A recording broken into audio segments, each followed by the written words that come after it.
We're rolling through the week here at CNN Student News, and we're glad to have you along for the ride. Hi, everyone. I'm Carl Azus. First up, we're checking out some of the highlights from Day 3 at the Republican National Convention. We spent last week with the Democratic Convention in Denver. Right now, though, the political spotlight is on St. Paul, Minnesota, as the RNC officially names its nominee. Republicans gathered at the Xcel Energy Center and heard from a pair of former governors on Wednesday, Mitt Romney of Massachusetts and Mike Huckabee of Arkansas. Both of these men made a run for the White House this year. Rudy Giuliani, another former presidential candidate, gave one of yesterday's keynote speeches. The former mayor of New York talked about the choice facing American voters in the upcoming election. The choice in this election comes down to substance over style. John McCain has been tested, Barack Obama has not. Tough times require strong leadership, and this is no time for on-the-job training. The most anticipated address on Wednesday night's agenda was delivered by Alaska Governor Sarah Palin. John McCain named her as his running mate last week, and last night, Governor Palin accepted her party's nomination for vice president. That makes her the first Republican woman ever to do it.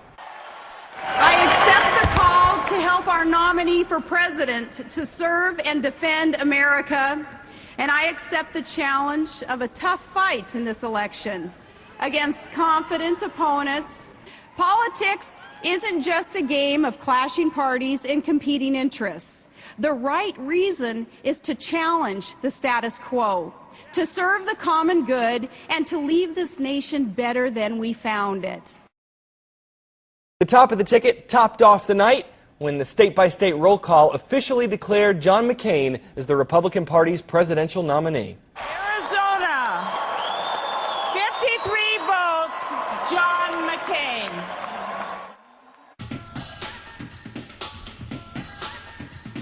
Time for the shout-out. Governor Sarah Palin is the second woman to be a vice presidential candidate on a major party ticket. Who was the first? If you think you know it, shout it out. Was it Susan B. Anthony, Sandra Day O'Connor, Geraldine Ferraro, or Elizabeth Dole? You've got 3 seconds. Go!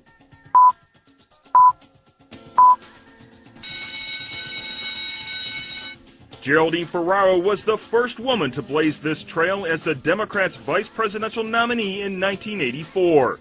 That's your answer, and that's your shout-out. Unless you live in Alaska, you probably didn't know much about Sarah Palin before last Friday. But after John McCain picked her as his running mate, there has been a huge buzz, including some on our own blog, about the Alaskan governor. Jill Doherty looks at the support and scrutiny surrounding a woman who could make political history. Americans traditionally don't choose a president based on that candidate's choice of a vice presidential running mate. The next vice president of the United States, Governor Sarah Palin of the great state of Alaska. So what's the big deal about John McCain's choice of Sarah Palin?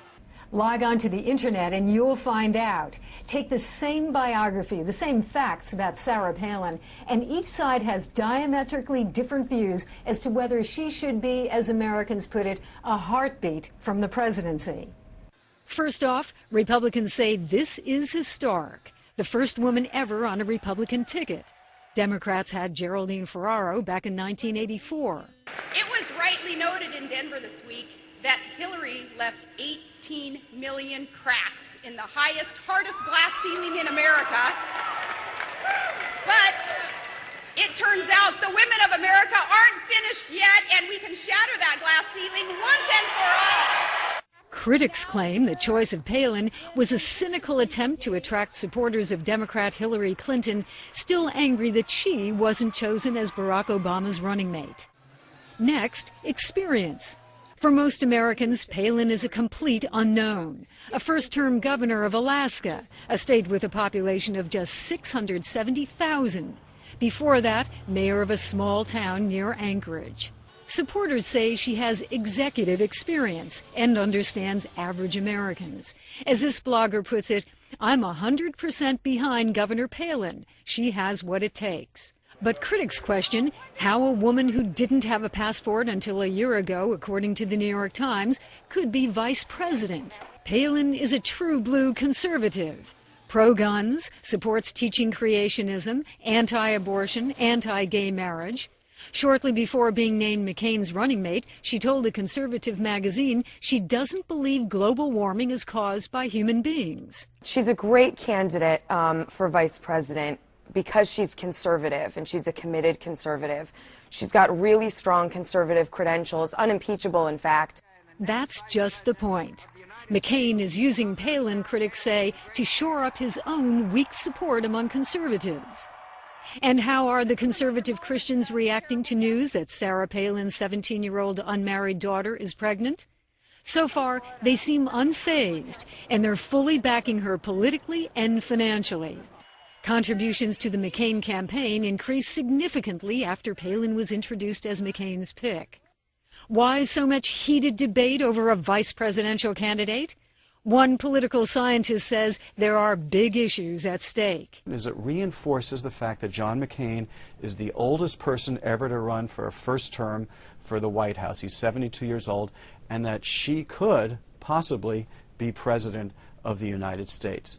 So I think that's going to force this issue, both his age and her qualifications, into the public debate. Jill Doherty, CNN, Washington. Okay, now just like we saw in Denver last week with the Democrats, protests have marked the Republican convention as demonstrators marched through the streets of St. Paul. Tuesday night, things got tense as police used gas and pepper spray on the crowd. Authorities said they were attempting to scatter protesters who were trying to get past security fences. Witnesses said the demonstrators marched from the state capitol to the GOP convention, where police ordered them to disperse. Down in Louisiana, President Bush is praising the government's reaction to Hurricane Gustav. He says phase 1 of the response did go well, but there's more work to be done. The president traveled to the region yesterday to survey some of the damage caused by this storm when it plowed through on Monday.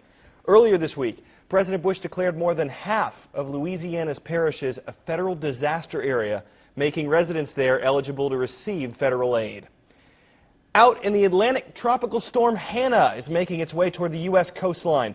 Residents from Florida all the way up to North Carolina are battening down the hatches as forecasters predict this storm could strengthen into a hurricane before it makes landfall later this week. It already slammed into Haiti. Officials say Hannah killed more than a dozen people there and dumped more than 13 feet of water in some spots, leaving many stranded by heavy flooding. Time for some fast facts. When the impact of severe weather, like a hurricane, earthquake, or flood, is more than state and local governments can handle alone, the situation can be declared a major disaster. This allows federal programs to take part in the recovery process. After governors survey the damage caused by these types of events, they request a major disaster declaration from FEMA, the Federal Emergency Management Agency. FEMA recommends action to the White House, and the president either approves or denies the request. Depending on the nature of the disaster, this process could take a few hours or several weeks.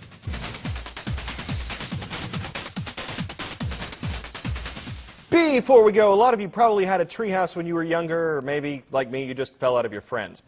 We're betting none of them looked like this. On paper, this was supposed to be a simple place for kids to play. In reality, a spiral staircase, a trap door, a swing bridge, even a skylight. It took 3 years, hundreds of hours to build. But the big question, how much did this thing cost? The owner swears he doesn't know. He decided not to keep track while he was putting it together. And here's one guess, though, a lot. That's where we leave things up in the air today. We hope y'all have a great day. For CNN Student News, I'm Carl Azus.